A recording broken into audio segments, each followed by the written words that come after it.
And we are joined now by John Huntington, author of Far-Right Vanguard, The Radical Roots of Modern Conservatism. John, thanks so much for being here today. Yeah, thanks so much for having me. Of course. Your book focuses on the far right in its origins and in the United States. And what struck me as interesting and refreshing, frankly, is that you did not start your book in, the Nixon era or the Reagan era, where I feel like a lot of modern retrospectives about the conservative movement, they often fall in that it fall into that, and I think it misses the broader scope of the fundamental extremist foundations of the conservative movement that we're still, frankly, living with to this hmm day. Was that a deliberate choice on your part to because you saw that there was maybe a gap in some academia on some of that? Yeah, absolutely. And thank you for the kind words. A gap in academia is exactly how I would phrase it.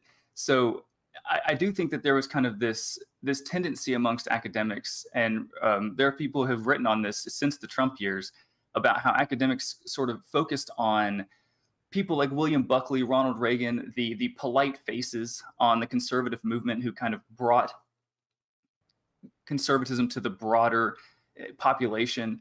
And in doing so, when they focus on those people, they lose a little bit of the anger and the resentment and the racism that helped push conservatism into the political mainstream to begin with. And so I tried to kind of reverse the order, focus on the groundswell happening on the bottom of radicals, conspiracy theorists, white supremacists, and how they were the ones doing the organizing and the signature drives, and they were the ones knocking on doors. And as I call them the vanguard of the movement very purposefully for that reason.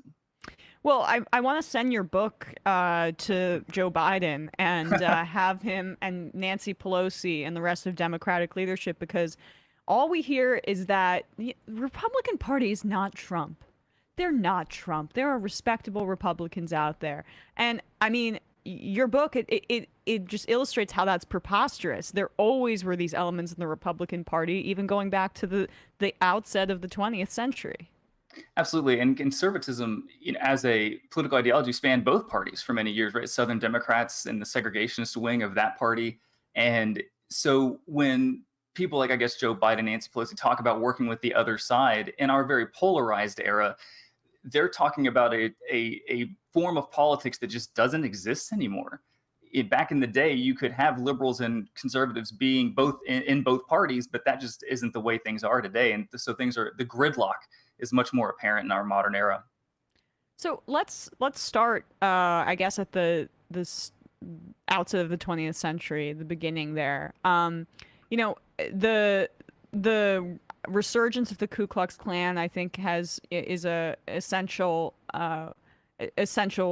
part place to start, basically. hmm But also the opposition to the New Deal as well. Talk about where you started your book, and some of the confluence of different factions within the conservative movement in opposition to the New Deal, as I say, and also the rise of far right white militia groups like Sure. the renewed Ku Klux Klan. Absolutely. The early 20th century is very, very important for the rise of conservatism, especially the 1920s, I think, were a really important moment because you have this renewed fundamentalist vigor, fighting against evolution being taught in public schools. You've got the rise of the Second Klan and the nativism and racism that brought to the forefront. And that version of the Klan had some 1 to 3 million members, including men of society, politicians. It was not, just a bunch of ex-Confederates in the backwoods. I mean, this was a real legitimate movement. And then when you build into the 1930s, when Franklin Roosevelt becomes president and starts instituting the New Deal, empowering labor, creating larger government programs, it kind of consolidates a large amount of the conservative, I guess, opposition to the New Deal. You have businessmen who don't want empowered unions. You have Southern segregationists who don't like the fact that, Black and brown people are getting government benefits or are getting government jobs, and that might, prevent them from being exploited in ways that they had historically. You have, conspiracy theorists who believe that Franklin Roosevelt is going to bring, communism to America. And there was also legitimate fascist movements happening in the 1930s, the German-American Bund, the Silver Shirts. And so all of this together is this broader kind of conservative ecosystem that was trying to fight against New Deal liberalism and the advent of, or the implementation of social democracy in America. Were they as coordinated as they became later in history, or was this really kind of different factions, which again you can totally extrapolate onto modern day anti-communism, the racists, and the anti-labor part of conservative, or I guess you can put the anti-communist, anti-labor together, but it based on FDR's success and popularity, and again that was that had to do obviously with factors, the depression as well, but outside of the conservatives' control. But were they not as organized as you would say as they became decades later? That's a really interesting question. And in terms of kind of the themes of conservatism, I will say the song very much remains the same. But I would definitely argue that they do become more consolidated later for a number of different reasons. In the 1930s, the conservative movement that I write about is a little bit more disconnected, right? You had guys like, for example, there was a group called the Jeffersonian Democrats, and their whole goal was what they would view it as redeeming their Democratic Party. They didn't like Roosevelt. They felt like he had perverted their party. And so their main goal was just to get him off the ticket and get a real conservative on there. But Roosevelt was so popular that they struggled to do this. So instead, they pivoted to actually supporting the Republican, who himself was kind of like a moderate to even liberal sometimes guy named Alfred Landon. And so as a result, their politics was very much centered on getting rid of Roosevelt.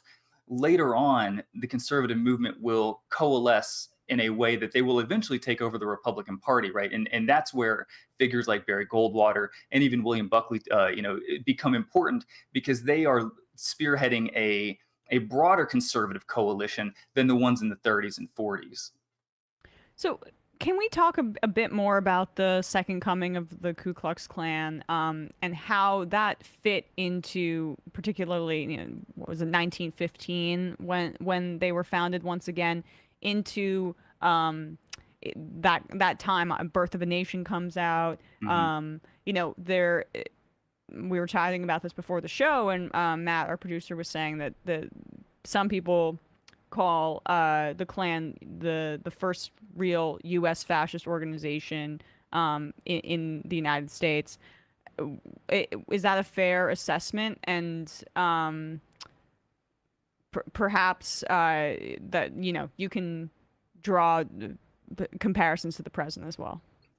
So I am not necessarily a scholar of fascism, but I do think that there are notes of fascism certainly within the Ku Klux Klan, the authoritarian inclinations, the calls to replenish America somehow. Not to put too fine a point on it, but make America great again is very much we need to renew, we need a renaissance in this country, and that's what the Klan was offering, and they very much clung both to the flag and to the cross at the same time, using Christianity and patriotism as a way to otherize certain people, whether it was immigrants or Black Americans or whomever, to create a wider nation, or at least a nation in which white people had all the power. And so I do think that there is an element of fascism in that. A lot of those notes are very similar. And part of the problem with the fascism conversation, which I'm sure if you guys on Twitter are know very well, it's been debated very much by academics. Part of the problem is that many people will only say, well, if it wasn't Nazi Germany or Mussolini's Italy, then it can't be fascism. But I think that misses the point of political culture, right? A culture of violence, a culture that says that we need to bring America back to when it was great, usually, which means a wider, more restrictive, less democratic America. These very much are the same sort of appeals that previous fascists have made, and I do think that there is that connection is warranted. And in conjunction with, say, the first Red Scare movement in around the same period in response to the Russian Revolution, can you explain what that looked like in America around 100 years ago, and how that was fundamental to conservatism at that time? Absolutely. The Russian Revolution happens in 1917, kicking out, the Tsar and really overthrowing the government the provisional government that took over after the Tsar, after the February Revolution. And for Americans, particularly of the conservative variety, they viewed that as, this left-wing movement that was being led by, the Bolsheviks, as overthrowing an order that had existed for generations. And so to them, communism, in its international kind of revolutionary character, became an explicit threat. But communism also became a very useful strategic tool for conservatives. You could just paint any of your opponents as a communist, even if it's not true, and kind of that those accusations had purchased back then. You had a lot of labor strikes going on in that era and in previous eras that sometimes turned violent, and people would say, okay, well, those guys are just communists. And it was a way to turn people against progressive movements. And so anti-communism not only became a widely held belief, but also a strategic tool for conservatives to demonize opponents that they didn't like or that they felt were, taking America in the wrong direction. How did this and I want to, we can move a little bit later in history, but I'm fascinated by this time period. How did women's suffrage play into these dynamics as well? Now, that's an interesting question. And certainly for the Klan used white women as something to be defended. The Klan often would use white women as a symbol, this purity of America. And thus, women in this case were reduced to to an object, something delicate and pure that needed to be defended by brave white men. Particularly, and often the Klan, of course, would use all sorts of vulgar language, insinuating that black men were trying to take advantage of white women, and so women, for those types of people, it was essential to their politics. Nancy MacLean wrote a great book on this called "Behind the Mask of Chivalry," talking about how the chivalry of the Klan. They say they're defending white women, but in a way, it also kind of masked their violence and the anger that I think undergirded their movement. Yes, that makes a ton of sense. You mentioned briefly the Jeffersonian Democrats. Could you talk a little bit more about both James Reed, I think he founded the Jeffersonian Democrats, if I'm not mistaken, and how he led an opposition to FDR, using a lot of those prongs that we've previously discussed of racism, anti-communism, as well as not the Republican, but the conservative opposition to FDR. Yeah, James Reed is one of those kind of forgotten characters in American political history. He was a Missouri senator, and his big claim to fame as Missouri senator was torpedoing the League of Nations under Woodrow Wilson. Wilson, of course, wanted to form this big international alliance after World War I, and using a lot of racist demagoguery, Reed helped torpedo it, despite the fact that Reed was from Wilson's party, showing that there were conservatives and progressives within the Democratic Party. And then after his Senate years, Reed kind of goes back to Missouri and starts practicing in a private law firm. But then when FDR comes to power, he feels compelled, like he has to, to save the Democratic Party from itself, that they are going down the wrong path. And so in his mind, the key figure that he pulls a lot of his ideas from is Thomas Jefferson. Thomas Jefferson, of course, the writer of the Declaration of Independence, but also a slaveholder, and also not exactly a person who wanted everybody to be able to vote, despite the language of all men are created equal. And so when Reed and other Jeffersonian Democrats are talking about kind of redeeming the Democratic Party, what they're talking about is going back in time. This is a reactionary movement, right? A movement saying we've gone too far here and we need to turn back the clock to this previous era, an era that had less democracy, an era where more people knew their place in society. And Reed's movement, the Jeffersonian Democrats, spread into basically every state in the nation. Texas had a very prominent chapter. The guy that ran it was a guy named Evetts Haley, who was going to be a figure in kind of a fringe figure, but a figure nonetheless in conservative politics all the way up through the Reagan era. In fact, an interesting note is that that Haley who was a Texas cattleman. He got involved with the Jeffersonian Democrats, wrote a book against Lyndon Johnson in 1964, and then served as a delegate for Ronald Reagan. So literally just like that trajectory of going from radical to mainstream over the course of his lifetime. That's poetic, right? You could almost trace that and trace your book along with it. How successful were they in? Did they get any gains in opposition to FDR and beyond, the Jeffersonian Democrats? Not really. I often joke that my book is a book of losers. It's a book about losers because many of their elections, they just don't win. These guys put together third-party candidates. So, for example, in 1944, there was a group called the Texas Regulars that wanted to get FDR off the ticket. They failed. There was the Dixiecrat Revolt in 1948. They succeeded in some states, but failed largely to get their message out. George Wallace, 1968, loses.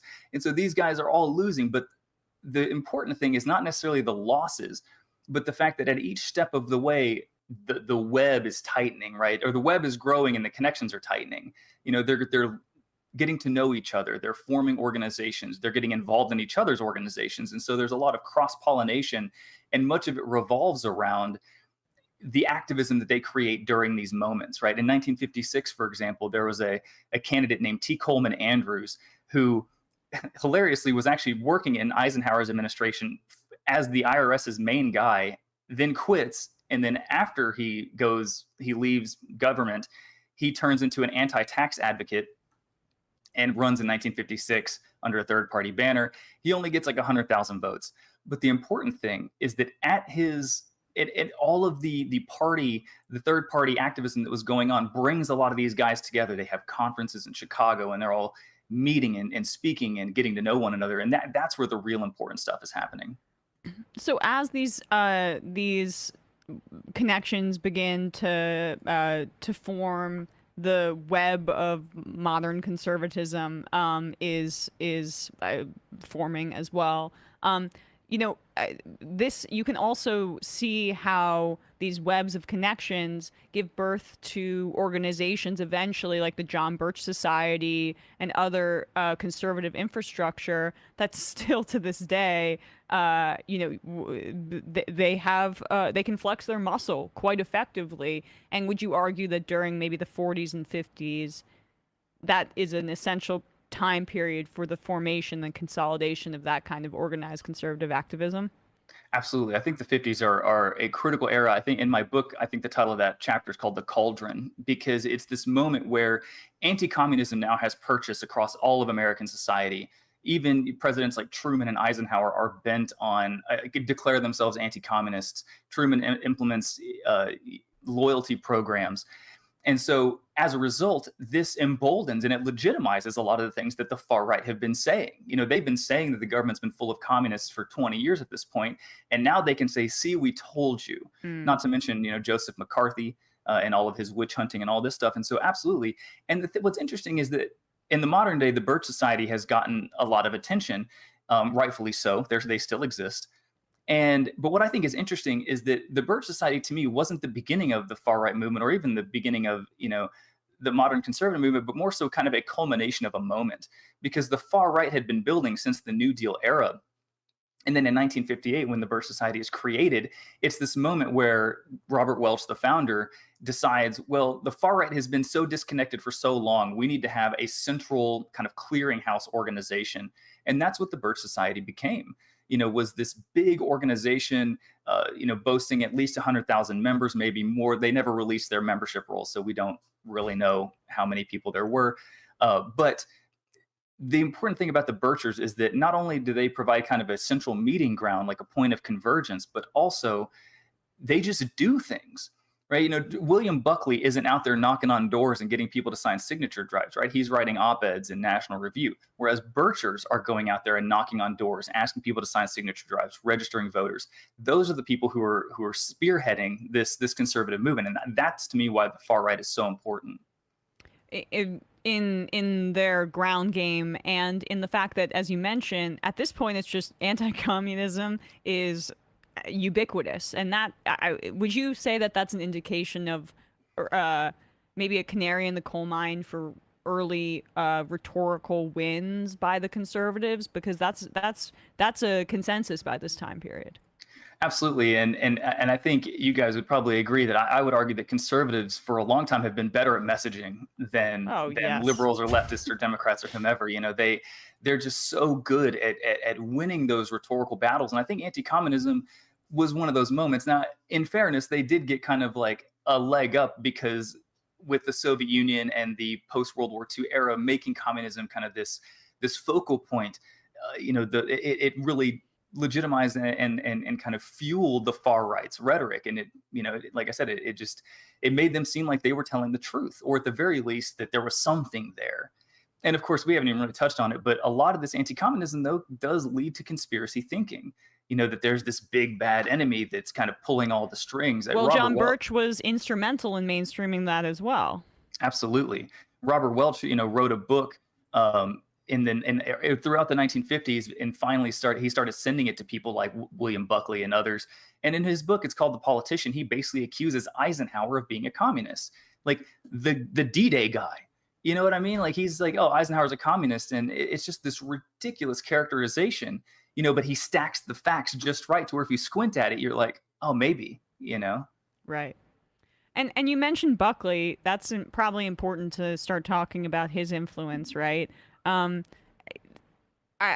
did another interview maybe a year ago. God, all of this blends in my mind, frankly. But Buckley later kind of tried to distance himself from John Birch, but he was I think talking out of both sides of his mouth to that degree, because it's another example of this desire, this impulse to say there's a distinction between the crazies and the Mitt Romneys or whatever. But frankly, it's a symbiotic relationship, and Buckley was very much involved, or at least, kind of working alongside the Birchers and the crazies. What did you in your research find in terms of that relationship? And is my characterization accurate, frankly? No, I do think your characterization is accurate. And I think this is one of the key areas in which historians have not done a great job of telling the history of the conservative movement, because historians often focused on guys like Buckley. And of course, Buckley wanted to draw those lines of respectability and would say, oh, no, we're not like those guys. And historians picked up on that and then wrote these books about this respectable conservative movement, and that there were these rigid definitions, and that the crazies and the kooks were over here, and these guys are legitimate. But the problem is that that's not reality. There was a lot of overlap, and continues to be a lot of overlap. The conservative movement is a big tent, and all the boundaries that might exist, all the words that we use to describe various types of conservatives, those boundaries are very porous. Just to give you an example, in the 1950s, when Robert Welch was writing his book, he corresponded with Berkeley. The guy Roger Millikan, one of the key funders of National Review, Buckley's magazine, Roger Millikan was a Birch Society member. Robert Welch donated $2,000 to National Review to help get it off the ground in the early 50s. And in fact, the very views that Buckley had aren't all that dissimilar from what the far right was saying. And very infamously, in 1957, Buckley wrote an article in National Review talking about race in the South, and argued that the white race he called white people the advanced race. Those were his exact words, and said that as a result, they have a right to rule. And so it's like, how is that any different from what Southern segregationists are saying? Right. It's the exact same thing.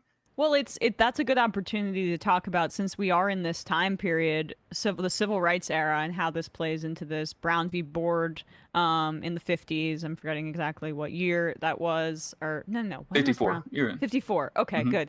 I'm terrible with dates, honestly. But this is happening right at the same time period. So there's just like it was decades before, there's the Klan and the anti-communism elements, and there's the racism and the continued anti-communism elements. How was this time period of conservatism it seems obvious, but maybe it's not, developing itself in opposition to black people and to civil rights. Mm-hmm. Yeah, there's the various obvious opposition, right? The people who just don't want segregation to end. And in 1954, there's all sorts of pushback. There's the Southern Manifesto that gets written, I believe, in 1956 by a bunch of congressmen who all sign it and basically say that, the state is, has its boot on our neck, more or less. And of course, then you see guys running for Congress or for president, even George Wallace. But what I find so interesting about this moment is that there are rhetorical shifts that start happening in the 50s and 60s, because at a certain point, in some states, you can still be an overt racist, but in a lot of states, you can't anymore. And so at a certain point, conservatives sort of dial back the racism and shift to what they would call like what some scholars would call like dog whistle politics, or even like colorblind conservatism. This idea that they start talking about states' rights and other forms of other things that, if you kind of scratch at that surface, it's still the same old racism. It's still trying to keep Jim Crow around, but not with the blunt racism of the 30s and 40s per se. And again, that's generalizing, but I do think that was happening.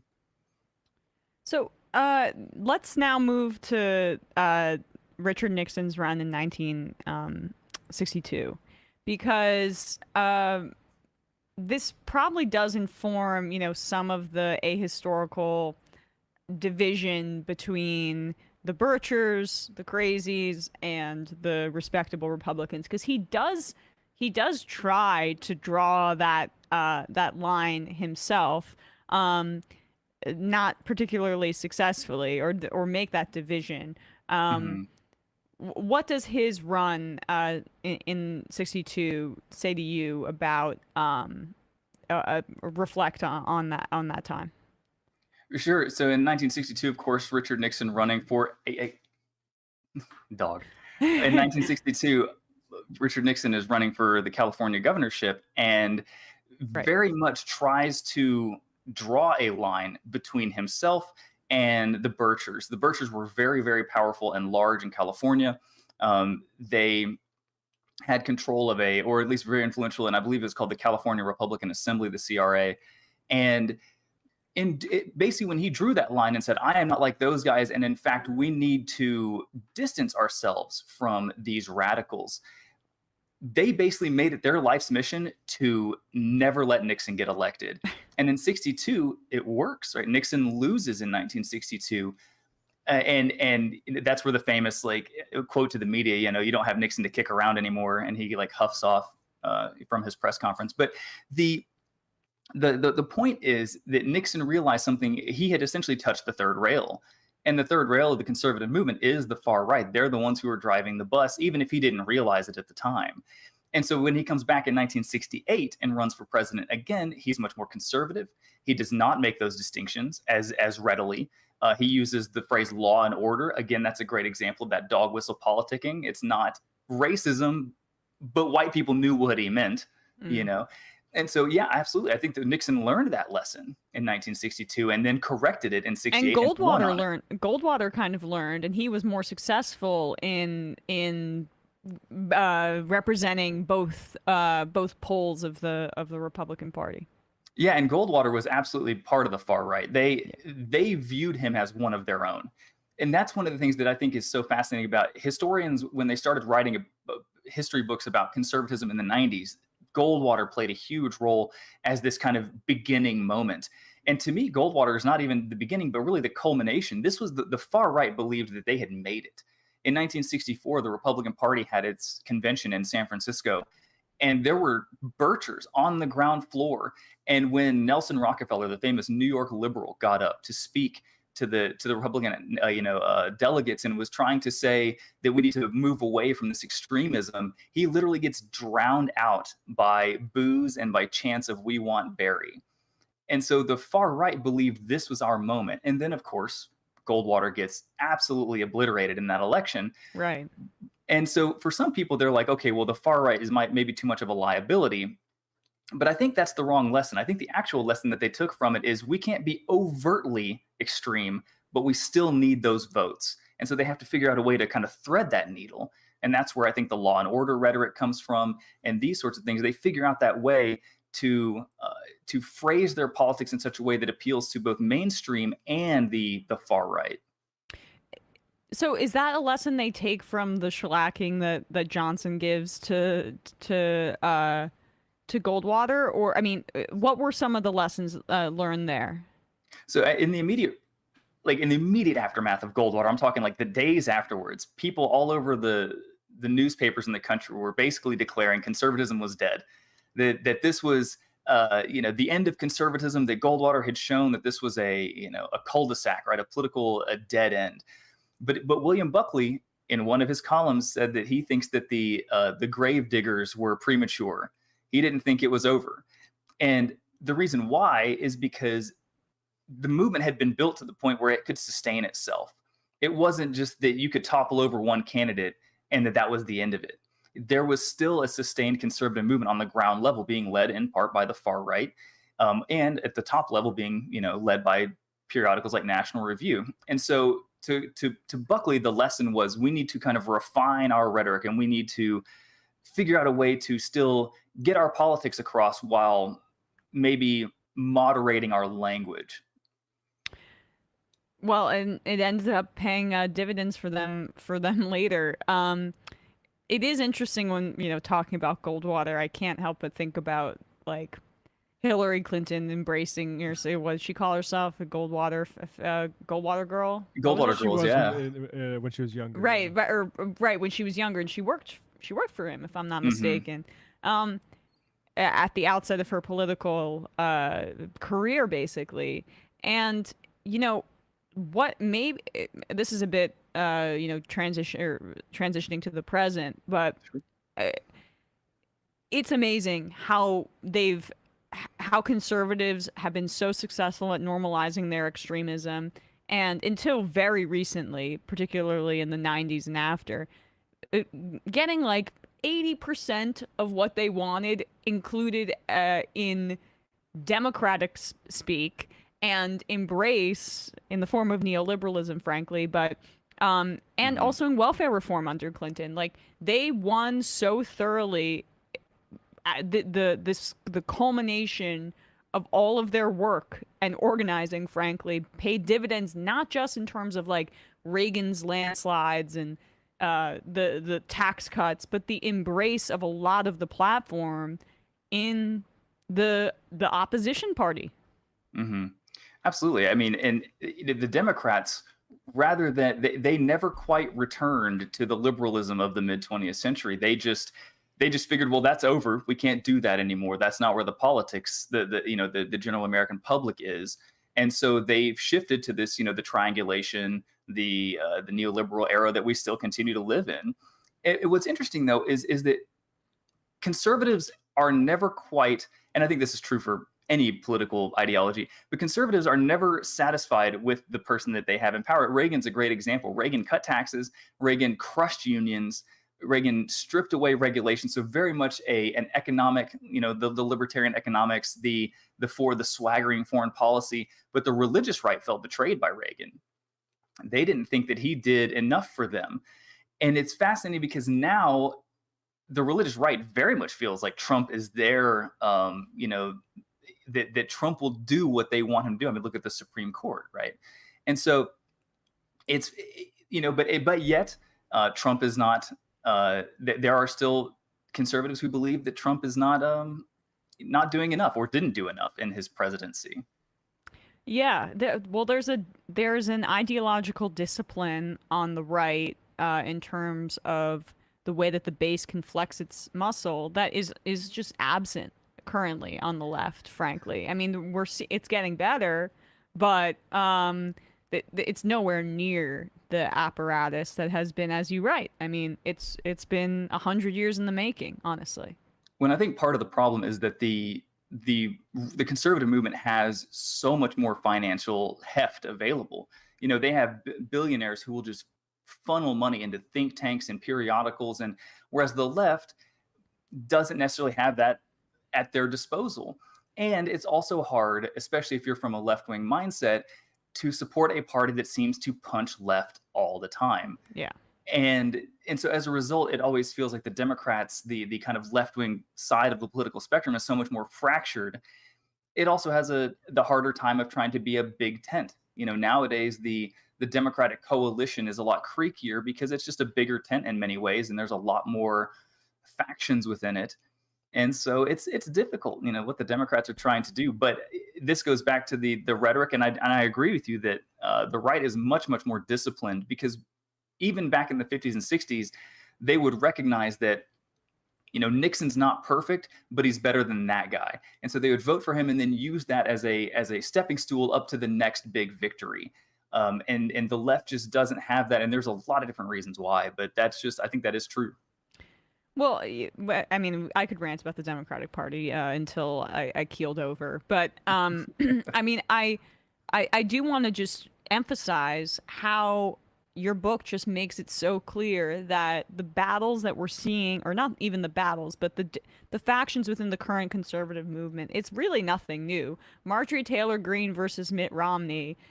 I mean, that is the same big tent that you describe. And so to bring it back to where we really started our conversation,